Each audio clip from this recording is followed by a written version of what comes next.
বেগম খালেদা জিয়ার শারীরিক অবস্থার সবশেষ খবর জানাতে হাসপাতালের সামনে থেকে যোগ দিচ্ছেন সহকর্মী আল আমিন হক অহন। অহন, খালেদা জিয়ার শারীরিক অবস্থা নিয়ে এই মুহূর্তে কি তথ্য আছে আপনার কাছে, আমাদের জানাবেন।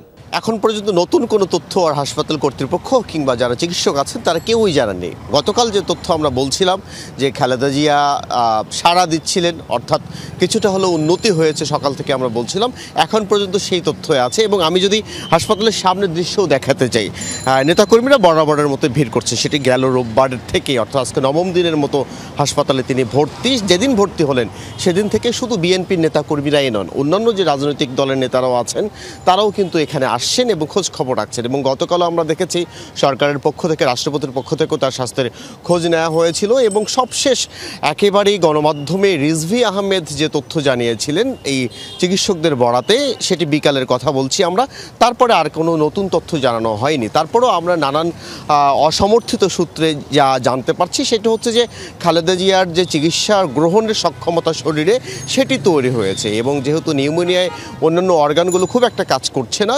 সেইগুলো নতুন করে সাড়া দিচ্ছে এমনটি বলছিলেন। তবে সেই সাড়ার এখন এমন নয় যে তিনি বিদেশে যাওয়ার মতো একটা অবস্থায় তৈরি হয়েছে, তেমনটিও কিন্তু নয়। অর্থাৎ যে ট্রাভেলের জন্য যে পরিমাণ শারীরিক সক্ষমতা দরকার সেটি কিন্তু এখন পর্যন্ত তার তৈরি হয়নি, যে কারণে বিদেশে নিয়ে যাওয়ার এখন পর্যন্ত কোনো চিন্তাভাবনা নেই। দেশেই যতটা সর্বোচ্চ চিকিৎসা দেয়া যায়। আর এখানে যারা নেতাকর্মী আসছেন তারা একই বিষয়ে বারবার কথা বলছেন, তার সুস্থতা কামনা যেমনটি করছেন, একই সঙ্গে তারেক রহমান দেশে ফিরবেন কিনা সেই বিষয়গুলো নিয়েও চর্চা হচ্ছে। যদিও সরকারের পক্ষ থেকে একদিনের মধ্যে ট্রাভেল পাস ইস্যু করা হবে এমনটিও বলা হচ্ছে, নেতাকর্মীদের মধ্যে সেই বিষয়টি নিয়েই বেশি আলোচনা হচ্ছে। একই সঙ্গে তারা দোয়া চেয়েছেন, আশু আরোগ্য কামনা করছেন। রাব্বি।